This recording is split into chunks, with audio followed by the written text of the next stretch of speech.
é figurinha carimbada aqui no canal, tá sempre batendo ponto aqui nos vídeos, sabe que há algum tempo atrás eu comecei uma série de vídeos denunciando essa questão desse esquema que há de prostituição de menores de idade, até de mulheres mais velhas também, mas o meu foco são nessas adolescentes e crianças que são aí iludidas pela essa máfia aí do golpe do Opar, que são coreanos que se passam de bonzinhos e no final eles querem ou receber fotos íntimas das mulheres ou dos meninos, e sobre isso eu vou falar em outro vídeo, ou para agenciar para que eles trabalhem nesses cafés da vida, fazendo esses serviços para serviços sexuais, né? E durante os meus vídeos, algumas vezes eu mencionava o nome de uma brasileira que estava envolvida nesse esquema, que era a Lili.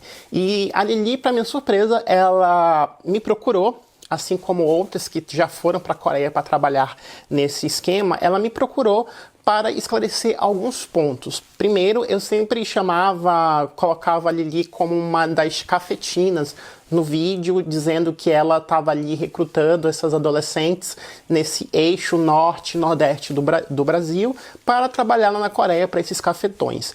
E ela entrou em contato comigo pelo Instagram para dar a versão dela dos fatos, porque o vídeo acabou tendo uma repercussão muito grande. Eu não esperava, porque o meu canal não tinha esse alcance, e dos últimos dias, das últimas semanas para cá, tá tendo um alcance que eu não estou esperando.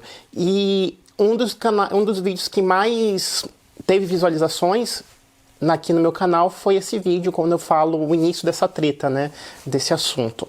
E esse vídeo acabou ajudando muita gente e, porém, acabou prejudicando outras pessoas que estavam envolvidas diretamente nesse esquema. E uma dessas pessoas que se sentiram prejudicadas foi a Lili, porque da forma como eu estava expondo, parecia que ela era uma das cabeças que estava ali aliciando e ganhando dinheiro.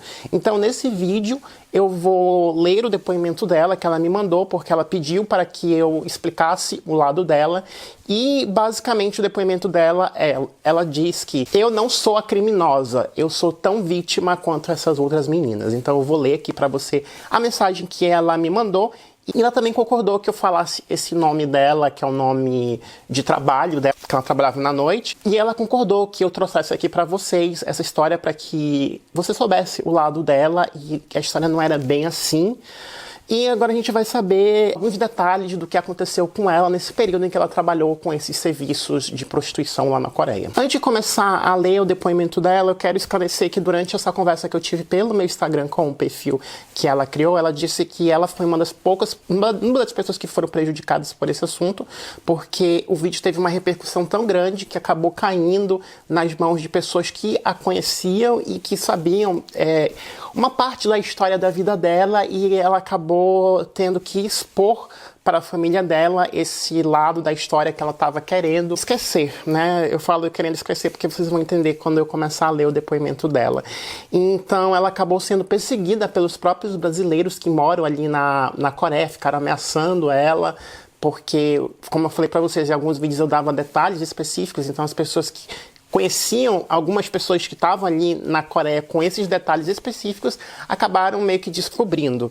E eu queria pedir desculpas para todas as pessoas que foram envolvidas nessa história pela repercussão que teve o vídeo, de certa forma. E fica aqui o meu pedido de desculpas pelo lado negativo, mas infelizmente esse é o tipo de assunto que, por um lado, a gente precisa falar porque precisamos alertar, porque parece que as pessoas só acreditam quando acontece na vida delas. E agora eu vou ler aqui o depoimento dela. Olá, Edivan, tudo bem? Tô ótimo. Eu sou a Lili, em que vocês falam no vídeo enganada por um coreano. Por acaso, eu vi o vídeo e queria deixar bem claro que eu nunca fui cafetina. Gostaria de explicar um pouco do que aconteceu há quase 3 anos. Vou te contar do comecinho, no começo de 2018. Eu comecei a usar o MIF e, por acaso, recebi o contato do Donku, que era aquele cafetino, e por uma coisa muito, muito impressionante que seja, esses cafetinos que eu mostrei, esses perfis, que eu sempre falava assim, gente, há uma possibilidade muito grande desses perfis, todos eles serem perfis falsos, não serem essas pessoas que estão na foto. Porém, eu recebi várias mensagens, eu vou trazer depoimentos dessas meninas e meninos que foram enganados por esses grupos de coreanos. E, pasmem, todas essas fotos que eu mostrei e que eles falam com vocês realmente são as pessoas da foto, porque eu recebi alguns depoimentos de meninas que descobriram que faziam ligações, chamada de vídeo com eles, e elas confirmaram que realmente não era uma foto fake, era ele mesmo ali na foto, eles mesmos no caso, né, porque tem mais de um coreano envolvido nessa história toda. E por acaso recebi um contato do Dongku enviando uma proposta para trabalhar na Coreia. Curiosa, fui pedir mais informações. Era 1001 promessas e ilusões. É sempre assim, gente. Muitas promessas, nunca tem coisa negativa, é sempre um mar de rosa. Quando alguém prometer pra você que só tem vantagem, só tem mar de rosa, desconfie. Mas como inocente, acabei aceitando essa proposta, mas antes me lembro de ter conversado quando eu estava no Brasil com a Bárbara, que era um nome fictício da outra moça que também trabalhou com a Lili, no caso, né?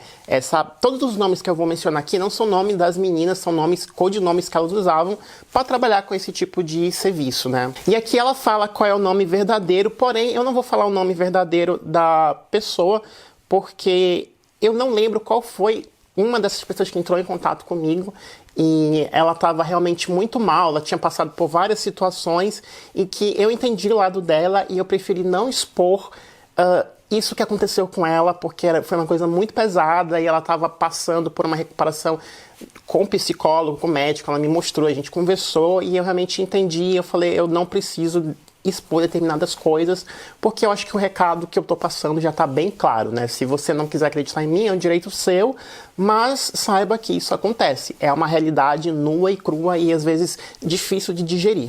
Essa menina, que ela fala o nome verdadeiro, né? A Bárbara, o codinome dela, foi a primeira brasileira a trabalhar como prostituta pro Dongku antes de eu ir pra Coreia. Conversei com ela pelo WhatsApp e acabei confiando nela. Ela me disse que era seguro lá, por isso eu fui. Vale lembrar que a Lili, acredito eu, Lili, que você já era maior de idade nesse caso, né? Já era dona de si, já dona da sua vida, já sabia muito bem o que estava fazendo. Porém, assim como a Lili, existem milhares, gente, milhares, não é uma, duas, muitas meninas que vão com esse sonho dizendo que vão lá ganhar dinheiro, a vida é a mil maravilhas, é um dinheiro fácil que eu vou fazer e vai dar tudo certo. Não, gente, não vai dar tudo certo e não é bem assim. Vocês vão descobrir agora na história da Lili. O Dongku comprou minhas passagens e acabei indo em junho de 2018. Mas quando cheguei lá, vi que a situação era totalmente diferente do que a Bárbara tinha me falado. A Bárbara não estava mais lá, porque ela tinha conseguido fugir. E logo eu fiquei desesperada também. Pensei, se ela fugiu, alguma coisa errada tem. De fato tinha. Ela tinha fugido e ido para Seul. Enfim, nessa época era eu e uma mexicana, a Naomi. A Naomi escondia muitas coisas de mim e logo no final do dia de trabalho, com uma semana que eu tinha chegado, acho que foi isso que ela quis dizer, o chefe Dongku tinha agredido ela e quebrado a perna dela. Logo depois que a Naomi voltou para o México, começaram as agressões comigo, ou seja, ele tinha essa outra moça, essa outra moça que trabalhava para ele, e isso é um depoimento, gente, muito comum. Quem acompanha até no Asa Criminal sabe quando às vezes tem um crime cometido por algum tipo de cafetino, é muito comum esses homens que são cafetinos acabarem agredindo e serem denunciados por agressões pelas meninas com as quais eles recrutam. E pelo visto é o caso do Dongku, desses coreanos que faz parte dessa máfia que chama não só brasileiras, mas como meninas do mundo inteiro. Ele me batia, me estuprava e ainda tinha coisa pior. Me obrigava todos os dias a procurar brasileiras para trabalhar para ele. Ele dizia que se eu não ajudasse a ele a falar português e a procurar as meninas, ele ia me vender como escrava sexual para uma ilha distante em outro país. Como se não bastasse, gente, todo mundo que vai para um país que não é o seu país, você realmente fica um pouco perdido, um pouco desorientado, e é muito difícil às vezes você saber em quem acreditar e quais as decisões que são realmente que devemos tomar para continuar ali e seguir a nossa vida no exterior. Não é uma coisa fácil. Eu acredito muito no que ela... Acredito na maior parte do que ela escreveu, mas tem algumas coisas que eu acho que ela omitiu ou ela não contou 100%, porque, enfim, né? Mas eu acho que, no geral, todo o depoimento que ela está mandando aqui faz muito sentido, por isso que eu acredito nessa versão que ela me deu. E além dessas agressões físicas, também tem realmente essas agressões psicológicas, como a pessoa, a gente que está no outro país, às vezes não entende como é que funciona a lei, não entende como é que funciona determinado esquema a qual a gente está envolvido, a gente acaba ficando com medo e a gente deixa esse medo dominar a gente e a gente acaba fazendo o que o nosso agressor quer, por causa dessa pressão física e psicológica. Ele falou que quando eu não servisse mais pro trabalho, ele ia me matar e vender meus órgãos. Você vê como a coisa ela é pesada, gente. Não é uma coisa assim fácil. Eu fiquei com muito medo e obedeci a ele. Todo dia ele checava meu telefone para ver se realmente eu estava procurando as meninas para ele, já que ele não sabia falar nada de português. Inclusive, eu não sei se foi o caso do Donku, mas existem coreanos que tem perfis, e esses perfis são logados em várias contas, em vários celulares. Inclusive, tem mulheres que se passam por esses coreanos, porque eles têm essas meninas trabalhando para eles. E essas meninas que, no final das contas, acabam conversando com as outras meninas, se passando por esses coreanos. E é por isso que, muitas vezes, eles não fazem chamada de vídeo. Isso não foi a Lili que me disse, foram outras pessoas que eu vou trazer o depoimento aqui para o canal. Todas as pessoas me autorizaram a falar o nome, porém omitindo informações pessoais, como nome, idade, lugar onde a pessoa está, enfim, que isso não é interessante, não é importante para a história. E eles usam essas meninas porque essas meninas conhecem realmente o idioma a qual eles querem pegar as meninas, da Rússia, da Europa, da Ásia. Então eles pegam essas meninas e colocam aí, você vai conversar no idioma dela, você faz ali toda a tabela de preços e convence ela para vir para cá. E o que era pior, a Lili não ganhava nada com isso, ela era obrigada a fazer esse serviço, então isso acabou desmentindo algumas teorias. Eram teorias porque eram depoimentos que eu recebi de outras pessoas que em determinado momento acabou trabalhando com a Lili e realmente elas acreditavam que a Lili ganhava alguma coisa por trás. Eu não sou e nem nunca fui cafetina. Apenas fui uma vítima há quase 3 anos atrás. Sim, ele me obrigou a falar e a convencer a Paula e outras meninas também a vir para a Coreia para trabalhar. Me lembro que eu era sincera, às vezes, com algumas meninas. Quando o Donku estava no banheiro ou ia para algum lugar, eu falava para as meninas não virem para a Coreia. Me lembro de ter tido essa chance de ter falado para 2 meninas não virem.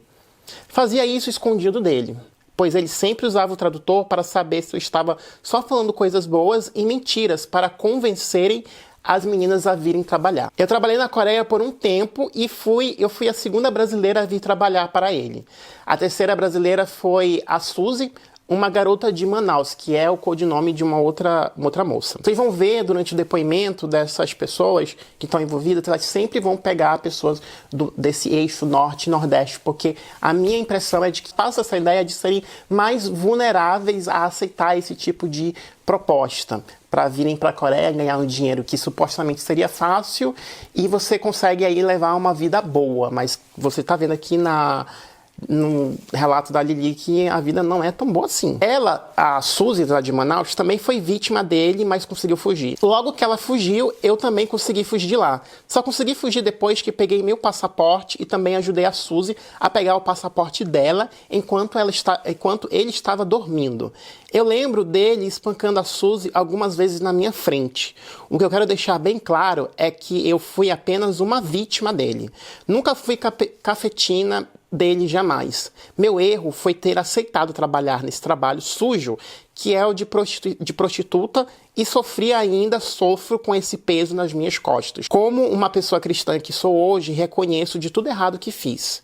Enfim, depois de ter trabalhado pouco tempo como prostituta, desisti dessa vida depois de 5 meses trabalhando nisso em 2018. E como eu tinha muita raiva do Donku, eu tinha um amigo coreano policial e pedi ajuda a ele para processar o Donku. Mas esse policial disse que era impossível pedir ajuda policial e disse que era melhor eu esquecer isso, porque eu sou apenas uma estrangeira na Coreia sem poder sem poder fazer nenhuma justiça. E ainda esquecendo disso. Eu ainda tenho fotos do passaporte do Doku e guardo até hoje. Ela me mostrou essa foto que ela tem, né, que é um trunfo que ela tem na mão dela, porque se isso cair nas mãos da polícia, do advogado, realmente isso vai dar uma confusão. Ela me mostrou e ela pediu para que essa foto não fosse divulgada, porque isso é uma vantagem que ela tem para se proteger. Graças a Deus, estou viva, com saúde, e dou graças a Deus por ter conseguido fugir daquele monstro. O plano dele era me manter escrava lá, morando ilegalmente na Coreia. Lembro que eu não podia nem sair de casa, não tinha liberdade, meu celular era confiscado por ele todos os dias. Por causa dele, eu tinha medo de ir à polícia. Por isso, ele sempre checava. Hoje ela tem um relacionamento com uma pessoa já há algum tempo, já tem a própria família dela. Pare de falar de mim como uma cafetina que ajudou o Doku, pois eu nunca fui isso que vocês estão falando de mim. Apenas fui uma vítima que conseguiu escapar das garras dele. Hoje eu não sei de mais nada se ele ainda trabalha com isso. Infelizmente ainda trabalha com isso. Não sei de nada disso desde o final de 2018, que foi quando eu fugi, né? Aí aqui eu vou pular umas partes da história, que são partes realmente muito pessoais, que a gente não precisa expor. Aí agora, continuando essa parte que eu pulei, desse depoimento que eu não li. Era isso que eu queria esclarecer, ok. Outra coisa que eu queria falar é que a polícia coreana está envolvida nessas facções de prostituição e drogas. E o Big Boss paga uma comissão para a polícia deixar quieto e não tocar neles. Por mais que eu tentasse processar o Doku, o chefe dele não seria prejudicado, pois ele tem muita proteção a favor dele. Me lembro dele me falando várias vezes outra coisa. O Doku é apenas um chefe pequeno. Tem um grandão que eu nunca cheguei a ver, mas sempre escutava as ligações deles. Isso é um depoimento muito comum também.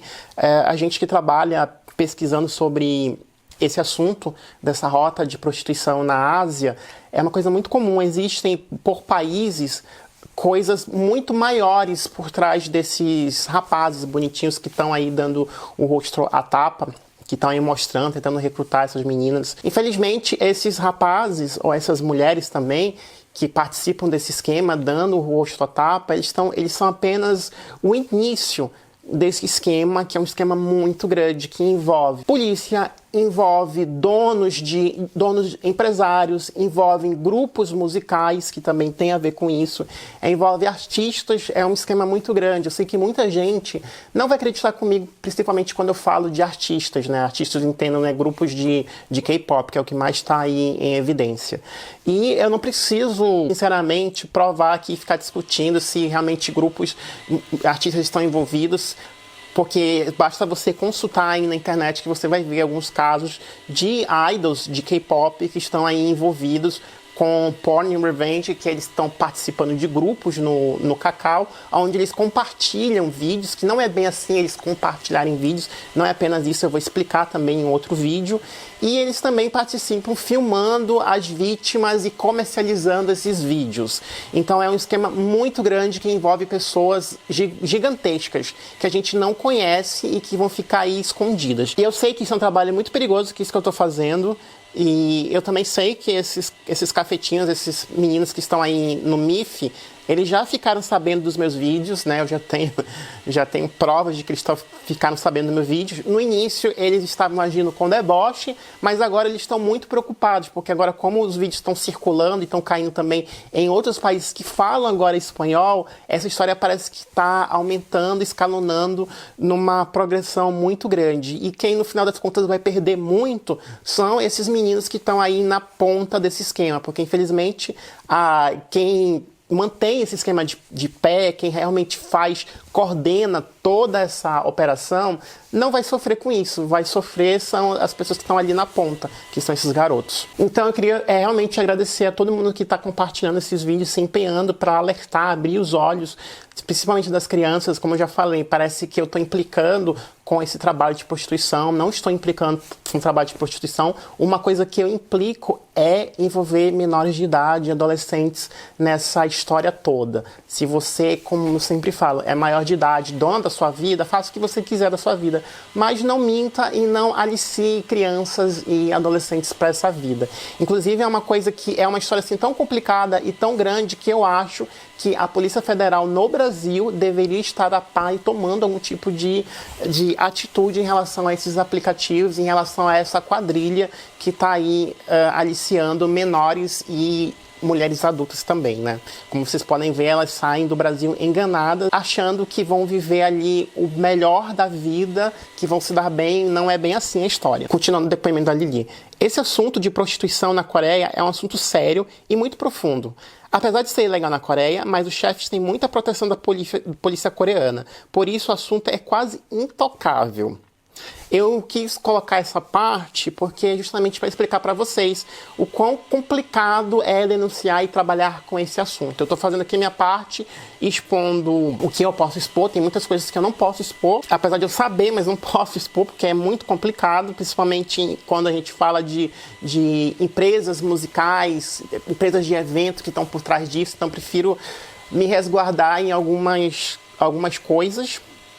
E por isso que eu não conto. Então eu conto até onde eu posso contar, porque eu preciso também pensar na minha segurança. No depoimento aqui da Lili também, ela relata, eu não vou contar detalhes porque envolvem outras pessoas que eu acho que a gente não precisa dar o nome aos bois, mas só vou aqui descrever a situação. Mas envolve uso de drogas que esses cafetões eles acabavam usando, mas a Lili nunca usou, isso ela me garantiu que nunca usou, mas ela viu aí outras meninas também acabando usando com esse cafetão em específico. E ela também me contou que esse esquema, além da prostituição, também corre ali paralelamente a venda de drogas, no caso de entorpecente, o que não é nenhuma surpresa.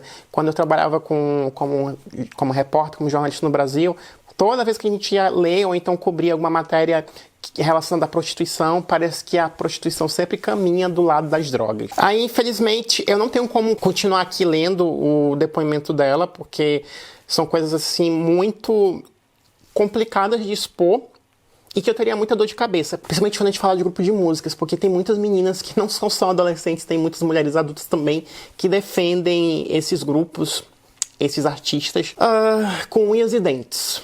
E eles são capazes de fazer, esses meninos são capazes de fazer um inferno para provar que a pessoa que está aqui desse lado, que está tentando ajudar eles, está errado. Então eles acabam cancelando, né? Fazendo aqueles ataques de ódio para tentar derrubar as pessoas. E infelizmente eu não tô aqui para ser o dono da verdade, então acredite quem quiser acreditar. E é isso. Lili, eu queria agradecer a sua mensagem por você ter exposto o seu lado da história, mesmo sabendo o que aconteceu com você e a sua família. A família da Lili acabou sabendo disso tudo, então foi muito complicado ela ter lidado com essa história depois de anos que isso tinha acontecido, mas ela sentiu que ela precisava esclarecer determinados pontos para que outras pessoas, principalmente pessoas próximas a ela, soubessem que ela não era a criminosa, ela era uma das vítimas, no caso.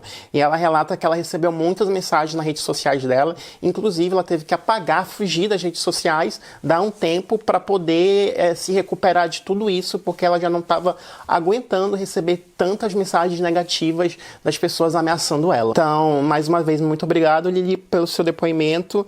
E compartilhe esse vídeo, você que está aí assistindo, para alertar.